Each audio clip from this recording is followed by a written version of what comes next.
पढ़ने वाले हैं one shot, basically one shot class 9 history chapter 1। क्या है? French revolution. इसको हम लोग वन शॉट में क्लियर करेंगे पूरे टॉपिक्स को, क्या क्या इसमें इवेंट्स होते हैं, क्या क्या प्रोसेसेस होते हैं, इन सारी चीजों को एक वीडियो में कम से कम समय में कंप्लीट करने का हम लोग ट्राई करेंगे। तो चलिए राउंड फिगर में अगर देखा जाए तो इंट्रोडक्शन में हम लोग देखेंगे कि हम लोग को पढ़ना है कि जो फ्रेंच सोसाइटी था, ठीक है, 19th सेंचुरी के दौरान फ्रेंच सोसाइटी कैसा था, जिसमें लोग हम लोग देखेंगे टॉपिक्स में जो स्ट्रगल टू सर्वाइव, ठीक है, लोग किस तरीके से संघर्ष कर रहे थे सर्वाइव करने के लिए। दूसरा उसको सोसाइटी का स्ट्रक्चर देखेंगे कि किस तरीके से फ्यूडल सिस्टम पे सोसाइटी जो था वो बेस था, फर्स्ट सेकंड थर्ड ये स्टेट पे बेस था। फिर देखेंगे कि किस तरीके से मिडिल क्लास ग्रो हुए, ठीक है, और पैसा कमाए और एजुकेशन लिए, किस तरीके से बदलाव की भावना उनके अंदर आई, उसको उन्होंने प्रोसीड किया।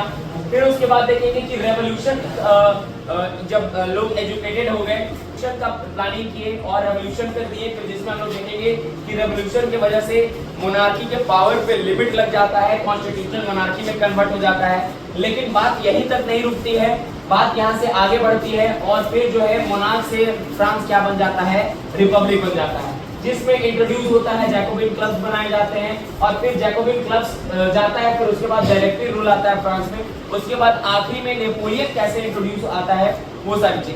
इन्हीं बीच में हम और देखेंगे कि इस दौरान वुमेन्स का रेवोल्यूशन, वुमेन्स क्या स्ट्रगल कर रही थी, वो क्या रेवोल्यूशन कर रही थी वो, और किस तरीके से फ्रांस में स्लेवरी को एबॉलिश किया जाता है, खत्म किया जाता है, खारिज किया जाता है, और वहां के आम जीवन में रेवोल्यूशन कैसा चल रहा होता है। यही सारी चीजें हम लोग इस चैप्टर में पढ़ने वाले हैं। काफी तेजी से बढ़ेंगे।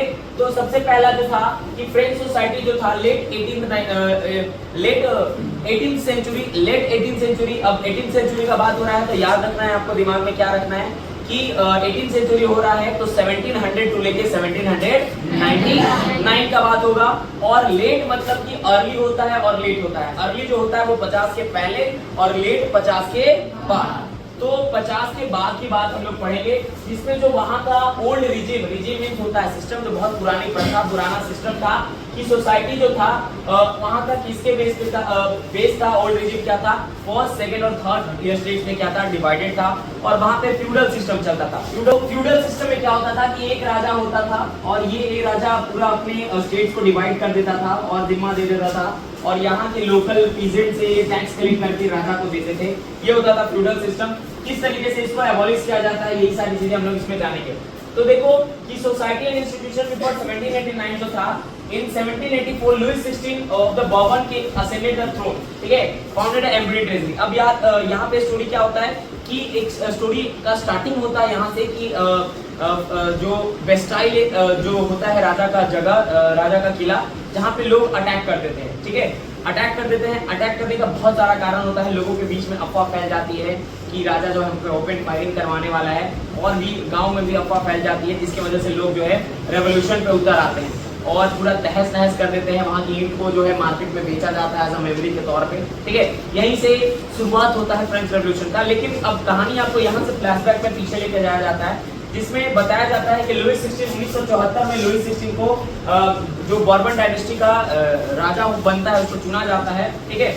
और लेकिन जब वो राजा चुना जाता है तो उसको जो है ट्रेजरी खाली मिलता है, उसका जो खजाना होता है वो खाली मिलता है। अब उसका कारण क्या होता है? बहुत सारे कारण होते हैं। वो लंबे समय से लड़ाई लड़ रहा होता है, ठीक है, और अमेरिका को ब्रिटेन से आज़ादी दिलाने में हेल्प कर रहा होता है, और इसका बहुत बड़ा एक्स्ट्रा वैगेंट जो पैलेस ऑफ वर्साइलिस था, पैलेस ऑफ वर्साइलिस, इसको मेंटेन करने में बहुत ज़्यादा खर्च होता है। बहुत सारा जो काम कर रहे होते हैं लोग, उसको पेमेंट करना होता है। इसके वजह से इसको जो है खजाना इसका क्या मिलता है? खाली मिलता है। आगे हम लोग देखेंगे तो यहाँ पे जो टैक्सेस का सिस्टम था उस समय, अब राजा का दिमाग में क्या आता है कि अब खजाना खाली है तो खजाना भरने का एक ही उपाय है, क्या? टैक्सेस को क्या कर दो? बढ़ा दो। तो टैक्सेस बढ़ाने के लिए वो मीटिंग रखता है। लेकिन उससे पहले टैक्सेस कितने तरीके के होते थे वो जानिए। टैक्सेस उस समय का जो टैक्सेस होता था वो होता था दो तरीके का, टिथ और टेल। टिथ दिया जाता था किसको? चर्च को, और टेल दिया जाता था डायरेक्टली राजा को, ठीक है। ये अब ये भी किसको देना होता था? सिर्फ और सिर्फ किसको देना होता था? थर्ड स्टेट्स वाले को। फर्स्ट और सेकंड ईयर स्टेट्स एंजॉय करते थे, प्रिविलेज मिलता था इनको, मतलब छूट मिलता था, क्या कि इन लोग कोई भी टैक्स वगैरह नहीं देगा, और जबकि टैक्स देगा नहीं और टैक्स लेगा, कलेक्ट करेगा, ठीक है। तो ये इनको प्रिविलेज मिलता था, ठीक है। लेकिन अब कहानी इसके बाद यहाँ से आती है क्या कि जो यहाँ पे लोग स्ट्रगल कर रहे थे सर्वाइव के लिए स्ट्रगल क्यों कर रहे थे? तो कर रहे थे कि उस समय सबसिस्टेंस क्राइसिस हो चुका था। सबसिस्टेंस क्राइसिस मतलब क्या कि जो फसल था वो खराब हो चुका था और इनका पॉपुलेशन बढ़ चुका था। अब पॉपुलेशन बढ़ा तो लोगों का खाना पीना वो भी तो अमाउंट बढ़ेगा, लेकिन फसल अच्छा से नहीं ग्रो हुआ तो खाने का डिमांड बढ़ गया और सप्लाई कम था, जिसकी वजह से चीजों की प्राइसेस क्या हो गए, बहुत ज्यादा बढ़ गए और वहां पे लोग पॉपुलिज्म के शिकार हो गए। एक्सट्रीम पॉपुलिज्म का मतलब होता है एक्सट्रीम पॉवर्टी, ठीक है। जिसके वजह से अब राजा के पास पहुंचे, ठीक है। ये राजा के पास पहुंचे क्या क्यों कि भाई अब राजा का जिम्मा है कि हमको इस कंडीशन से बाहर निकालो, लेकिन राजा तो और उल्टा काम करने के चक्कर में लगा हुआ था। राजा क्या फेर में लगा हुआ था कि हमको टैक्सेस को क्या करना है, बढ़ाना है, ठीक है।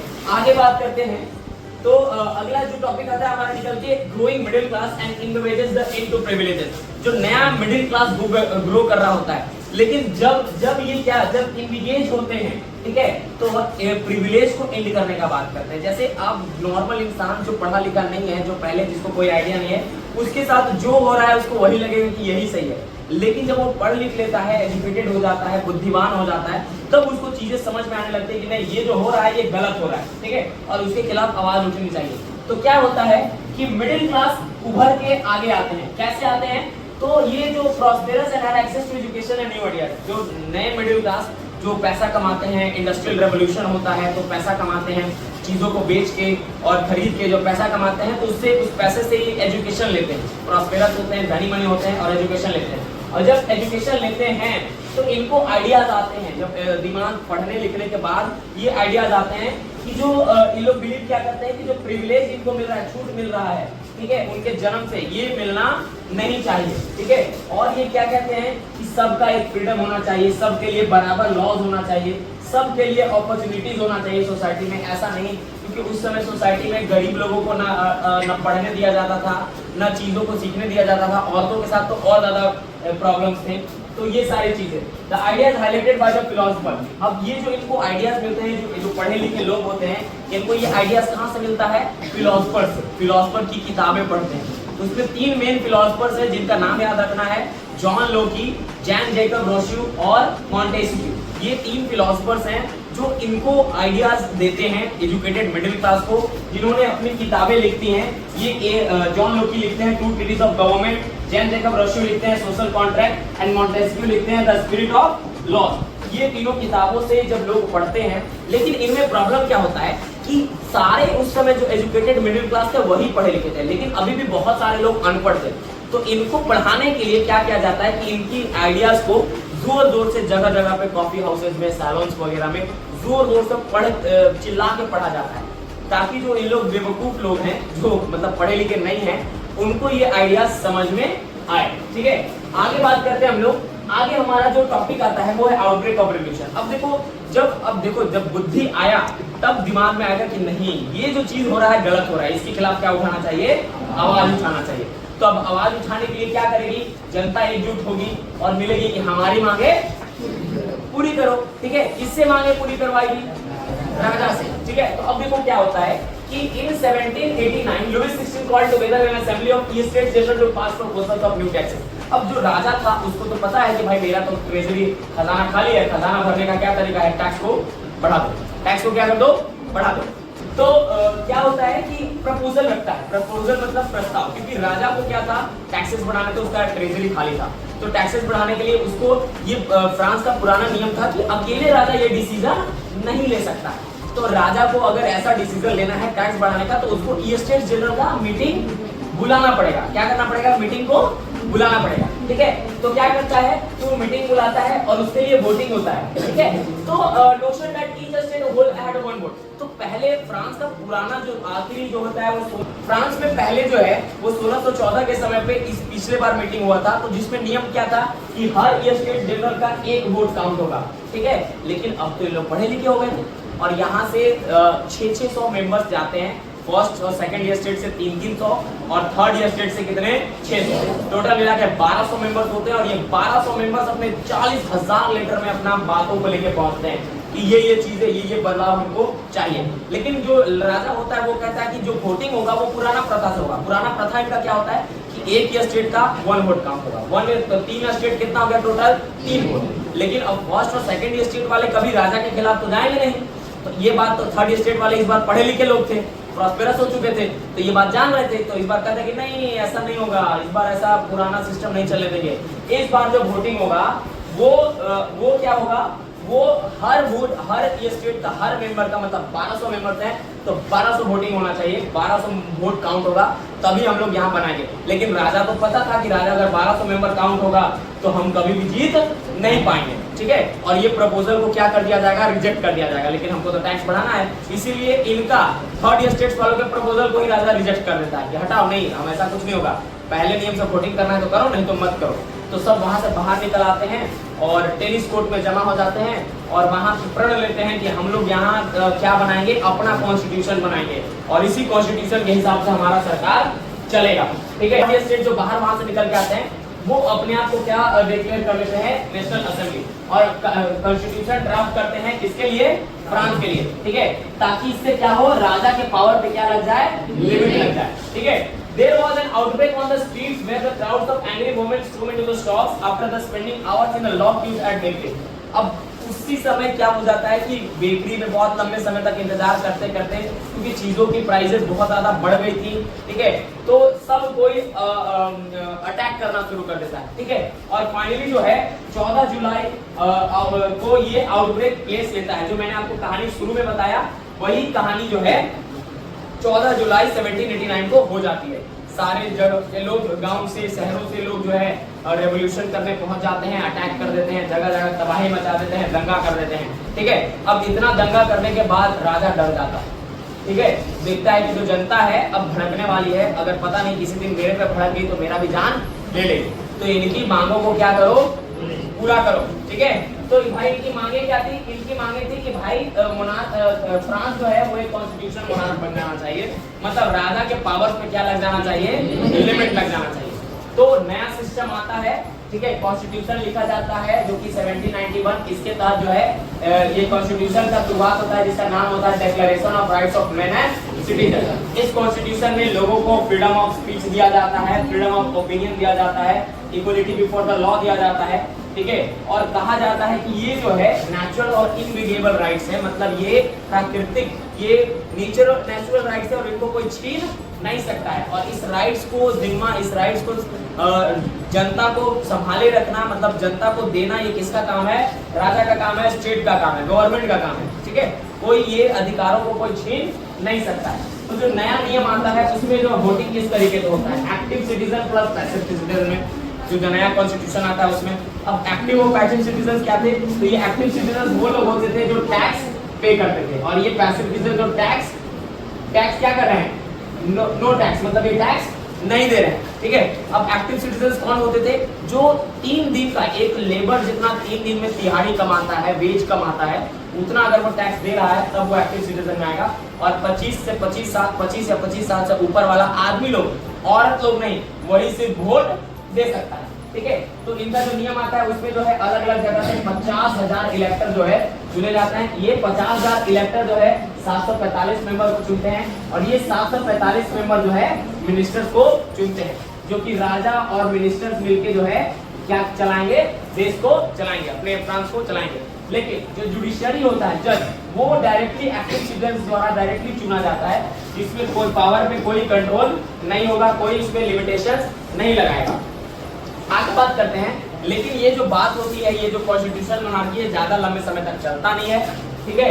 अब क्या होता है कि ये स्टेट जनरल से क्या बन गया, अभी नेशनल असेंबली बन गया। अब जो नेशनल असेंबली से क्या बन गया, कॉन्स्टिट्यूशनल मोनार्की बन गया, ठीक है। अब कॉन्स्टिट्यूशनल मोनार्की में क्या होता है कि लुईस 16 जो था, अब तो देख रहा था कि मेरे पावर पे क्या लग गया, लिमिट लग गया।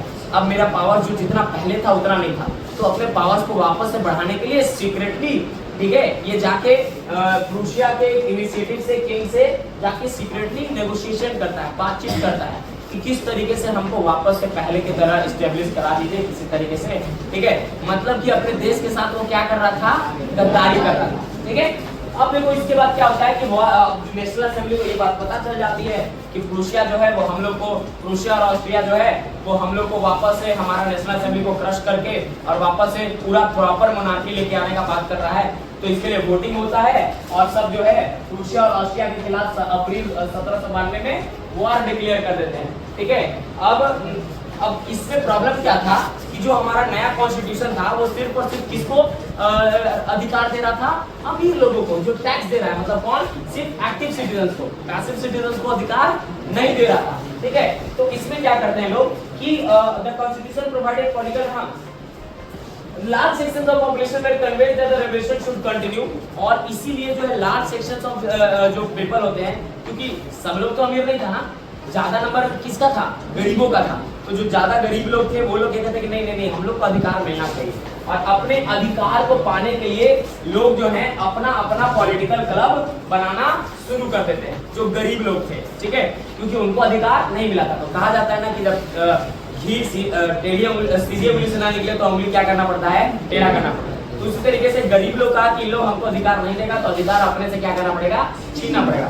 तो इसलिए इन लोग राजनीतिक संगठन, पॉलिटिकल क्लब्स बनाने लगते हैं, और उन्हीं में से सबसे फेमस होता है जैकोबिन क्लब। इस जैकोबिन क्लब का जो लीडर होता है वो होता है मैक्सिमिलियन रॉबर्टसपायर। ठीक है, और ये जैकोबिन क्लब्स के मेंबर थे वो लेस कम धनी मनी, जैसे कौन कौन, जैसे शॉपकीपर लोग, आर्टिशियंस लोग, वर्कर लोग, सर्वेंट लोग, यही सब थे। और ये लोग जो है वो स्ट्रिप क्लॉथ पहनते थे। ठीक है, बिना नी ब्रीचेस का, इनको सैंड क्लॉटर्स बोला जाता था। क्या बोला जाता था, सैंड क्लॉटर। इन लोग बनिहार वाला कपड़ा पहनते थे जानबूझ के, ताकि हम लोग क्या दिखे, गरीब दिखे। हम गरीबों का ये है, संगठन है। ठीक है, और इस गरीबों का मसीहा कौन, मैक्सिमिलियन रॉबर्टसपायर। ठीक है, अब क्या होता है कि sans culottes meaning those without the knee breeches. अमीर लोग जो था ना, अमीर वाला कपड़ा पहनता था, और अमीर वाला कपड़ा में क्या होता था, नी ब्रीचेस होता था। घुटना के बाद एक लंबा सा जूता टाइप का होता था, जो लड़कियां पहनती हैं अभी आजकल के फैशन शो में। ठीक है, उसी तरीके का होता था। तो ये वो ऐसा नहीं पहनते थे, क्योंकि ये दिखाते थे कि हम क्या है बच्चा लोग, हम गरीब हैं। अब इसके बाद जो है, अब उसके बाद जो है क्या होता है कि सरकार बन जाती है किसकी, जैकोबिन्स की। ठीक है, अब क्योंकि ज्यादा अब नया इसको ये लोग मिलकर रेवोल्यूशन करता है।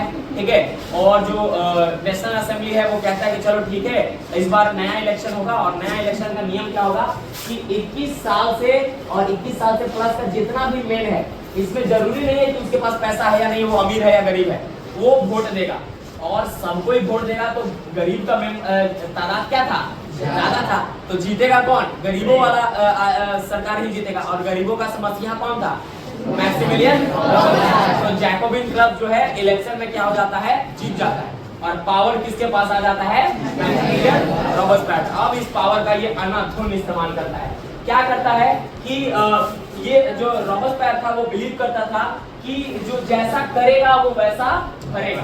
ठीक है, तो ये अपना सारा दुश्मन को हटाना शुरू कर देता है, यहाँ तक कि उसके अपने मेंबर को भी, अपने मेंबर जो उसके खिलाफ बोलते हैं उसको हटा देता है। दूसरा जितना भी पॉलिटिकल क्लब होता है सबको बैन करवा देता है, औरतों का पॉलिटिकल क्लब भी बैन करवा देता है। ठीक है, सारी चीजें हटवा देता है, सबको अरेस्ट करवा देता है, कुछ को जेल में डलवा देता है, और कुछ को जो है ट्रायल में भेज देता है। और जो अगर गिल्टी साबित हो गया, मतलब दोषी साबित हो गया कि ये गलत है, तो उसको क्या कर दिया जाता है, बुलेटिन डिवाइस के थ्रू उसका मुंडी को क्या कर दिया जाता है, कटवा दिया जाता है। ठीक है, बुलेटिन डिवाइस, ठीक है, एक ऐसा डिवाइस आता है जिसमें धार लगा होता है ब्लेड का, और उस पे ऐसे मुंडी रखाता है, और वो ब्लेड ऐसे गिर जाता है, तो मुंडी क्या हो जाता है, पूरी तरीके से कट जाता है, खत्म हो जाता है। ठीक है, इसके बाद बात करते हैं कि जो लॉ बनाता है ये, वो इसमें बदलाव लाता है, मैक्सिमम सीलिंग प्राइसेस कर देता है, और वेजेस को फिक्स कर देता है, जिसके वजह से लोग परेशान हो जाते हैं।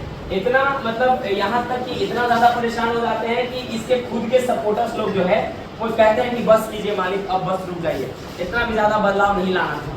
ठीक है, अब क्या कहता है कि फाइनली जब इसके खिलाफ जब लोग आते हैं, तो जज जुडिशियरी इसी को जो है, इसी का बनाया हुआ सजा को इसी को दे देता है। मतलब जुडिशियरी डिसीजन लेता है सारे लोग मिलके कि नहीं, ये जो है अनाधुन एब्सोल्यूट पावर का गलत इस्तेमाल कर रहा है, बहुत ज्यादा जो है पावर का गलत इस्तेमाल कर रहा है, तो अब इसी को मुड़ी काट दो। तो फाइनली मैक्सिमिलियन रॉबर्टसपायर का भी क्या हो जाता है, मुंडी कट जाता है। ठीक है, ठीक है, आगे बात करते हैं।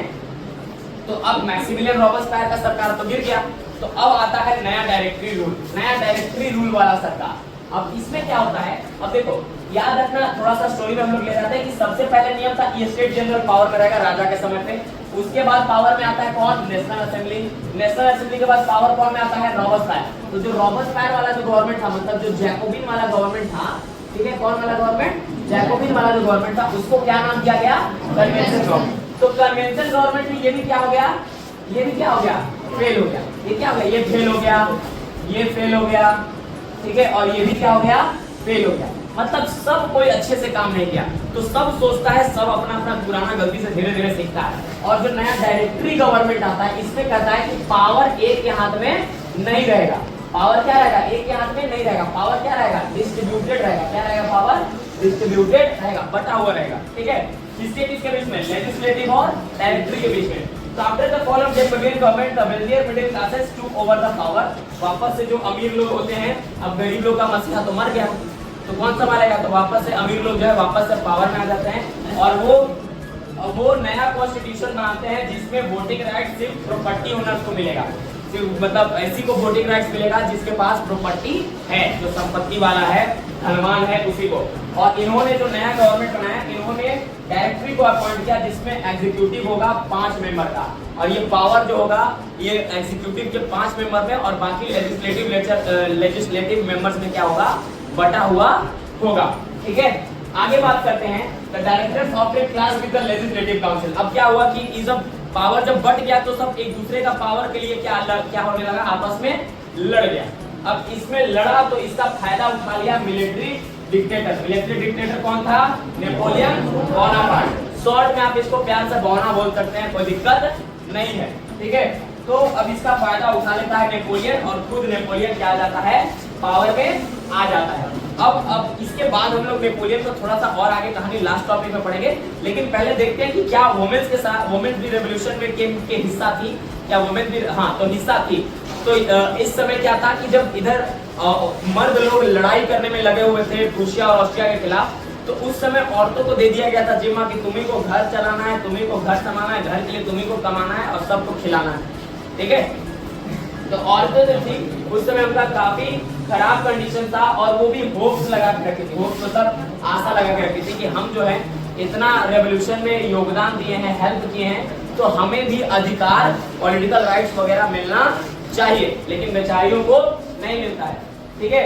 बहुत सारी वुमेन्स जो थी उस समय कंडीशन क्या था, बहुत सारे वुमेन्स को एजुकेशन नहीं मिलता था, अच्छा जॉब का ट्रेनिंग नहीं दिया जाता था, ठीक है। सिर्फ जो अमीर लोगों के जो, और अमीर लोग या नोबल्स की जो बेटियां होती थी वही सिर्फ पढ़ाई कर सकती थी, ठीक है, और थर्ड स्टेट के कोई भी पढ़ाई नहीं कर सकता था। इनका जो सैलरी भी होता था, वेज भी होता था, वो आदमियों से क्या होता था, लेस होता था, आदमी से क्या होता था, लेस, कम होता था। तो इसके वजह से इन्होंने अपना हक को अपने से छीनने के लिए क्या बनाना शुरू कर दिया, पॉलिटिकल क्लब और न्यूज़पेपर छापना शुरू कर दिया अपने अधिकारों को लेके, ठीक है। उन्हीं में से जो एक फेमस था पॉलिटिकल क्लब औरतों का, जिसका नाम है society of revolutionary and Republican women. ये फेमस जो होता है, बाकी जो पॉलिटिकल क्लब्स बनाती हैं औरतें, उनमें से सबसे फेमस कौन होता है, society of revolutionary and Republican women, ठीक है, ये फेमस होता है। अब इससे क्या होता है कि जब देखते हैं कि ये लोग अब इतना मेहनत करने लगी, अब पॉलिटिकल क्लब्स बनाने लगी, तो इससे जो वहाँ का जो सरकार होता है वो थोड़ा सा इनका सिचुएशन को क्या करता है, इम्प्रूव करता है, ठीक है। क्या इम्प्रूव करता है कि इन लोग को ऐसा नियम लेके आता है जिसको औरतों का जीवन सुधरता है, ठीक है। जैसे अब उन लोग अपने मर्जी से शादी कर सकते थे, डाइवोर्स ले सकते थे, एजुकेशन ले सकते थे, जॉब ट्रेनिंग ले सकते थे, ये सारी चीजें बदलाव की जाती हैं, लेकिन फिर भी एक चीज नहीं दिया जाता है, क्या, वोटिंग राइट, फीमेल सफरेज उनको नहीं दिया जाता है, ठीक है, ठीक है। Women's struggle for equal political जो है अब बेचारी नहीं दिया जाता है, तो इसमें स्ट्रगल करते रहती हैं, लेकिन फाइनली 1946 मतलब कौन सा, 20th सेंचुरी में जाके औरतों को फ्रांस में जो है वोट देने का अधिकार मिलता है, ठीक है। 20th सेंचुरी में स्ट्रगल कब शुरू हुआ था, 18th सेंचुरी में, और मिला कब, 20th सेंचुरी में। करीब 150-200 साल तक बेचारी लोग स्ट्रगल करते रहे, उसके बाद उनको वोटिंग राइट्स मिला। तो ये था वुमेन्स का कंडीशन उस समय का। आगे बात करें तो अब एवोल्यूशन ऑफ स्लेवरी कैसे होता है, देखो तो एवोल्यूशन ऑफ स्लेवरी ये टॉपिक बस इतना में समझ लेना, बहुत आसान है, ठीक है। तो देखो जो स्लेवरी था वहां पे स्लेवरी बहुत प्रिविलेज था, प्रिविलेज मतलब बहुत आम चीज था, इसके वजह से जो है स्लेव ट्रेड होता था। स्लेव ट्रेड कैसे होता था बच्चा लोग, 3 बड़े बड़े कंटिनेंट्स के बीच में होता था, ऐसे ट्रायंगुलर स्लेव ट्रेड, ठीक है, ऐसे ऐसे ये ट्रायंगुलर, ठीक है, ये यहाँ पे होता था यूरोप, यहाँ पे होता था अफ्रीका, ठीक है, और यहाँ पे होता था अमेरिका, ठीक है। तो क्या करते थे कि वहां के जो लोग थे, ये बड़ा ओल्ड प्रेजेंट था, जो वहां के लोग थे, कहाँ के लोग, यूरोप के, वो यहाँ से जाके कैरेबियन रीजन्स में बहुत सारा ये था, कमोडिटीज था, जैसे कि टोबैको हो गया, इंडिगो हो गया, शुगर केन हो गया, ये सारी चीजें यहाँ पे मौजूद थी, ठीक है। लेकिन यहाँ के लोग यहाँ पे जाके काम करने के लिए तैयार नहीं थे। तो यहाँ के नांतेज और बर्डॉक शहर से, कहाँ के नांतेज और बर्डॉक शहर से, फ्रांस के नांतेज और बर्डॉक शहर से बड़े बड़े मर्चेंट लोग यहाँ से यहाँ अफ्रीका में जाते थे और यहाँ से लोगों को जबरदस्ती ठूस के, ठीक है, यहाँ अमेरिका, यहाँ कैरेबियन रीजन पे लेके जाते थे और यहाँ काम करवाते थे और फिर यहाँ भी काम करवाते थे और इनसे इनको खूब पैसा कमाते थे। आदमियों को बेचा जाता था, सामान को नहीं बेचा जाता था। किसको बेचा जाता था? आदमियों को बेचा जाता था, ठीक है। लेकिन जो 1789 के बाद जो नेशनल असेंबली बनती है, जो रेवोल्यूशन के जो आउटब्रेक वाला था, जो 14 जुलाई के बाद जो नेशनल असेंबली बनती है, उसमें बात तो होता है, बहस बात ये होती है कि इसको हटाना चाहिए, लेकिन इसको हटाया नहीं जाता है। सब सोचते हैं कि हटाना चाहिए, लेकिन हटाना चाहिए नहीं, हटाना चाहिए, हटाना चाहिए नहीं, लेकिन फाइनली इसको हटाया नहीं जाता है, क्योंकि इससे बहुत सारा क्या आता था, टैक्स आता था। बहुत सारे लोग इससे अमीर थे और टैक्स आता था। लेकिन जब जैकोबिन गवर्नमेंट आया, मतलब गरीबों का मसीहा आया, ठीक है, तो वो इसको क्या कर देता है, बुरी तरीके से हटा देता है, ठीक है, क्योंकि वो तो गरीबों का मसीहा था, तो गरीबों का बात नहीं सुनेगा, तो ये स्लेवरी को, गुलामी को क्या कर देता है, वो हटा देता है। लेकिन वापस जब नेपोलियन आ जाता है, किसके बाद नेपोलियन आता है, जैकोबिन गवर्नमेंट के बाद डायरेक्टरी गवर्नमेंट चलने देता है, वही नियम जैकोबिन वाला ही। लेकिन जब नेपोलियन आता है तो वापस से स्लेवरी को क्या कर देता है, रीइंट्रोड्यूस कर देता है, मतलब वापस से स्लेवरी चलना शुरू हो जाता है।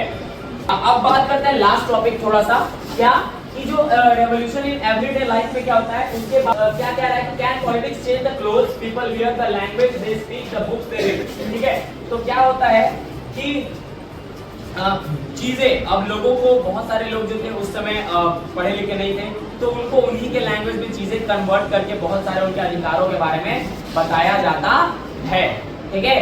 और आगे की कहानी जो है, इसमें हम लोग अगले 10th क्लास में पढ़ेंगे, जिसमें देखते हैं कि नेपोलियन का राइज और फॉल के बारे में हम लोग पढ़ते हैं। नेपोलियन जब पावर में आता है, पावर में आ जाता है, तो फ्रांस ही नहीं, वो फ्रांस से दूसरे कंट्रीज में जाने लगता है और किंगडम्स को डिस्ट्रॉय करके अपना साम्राज्य घोषित करना शुरू कर देता है, ठीक है।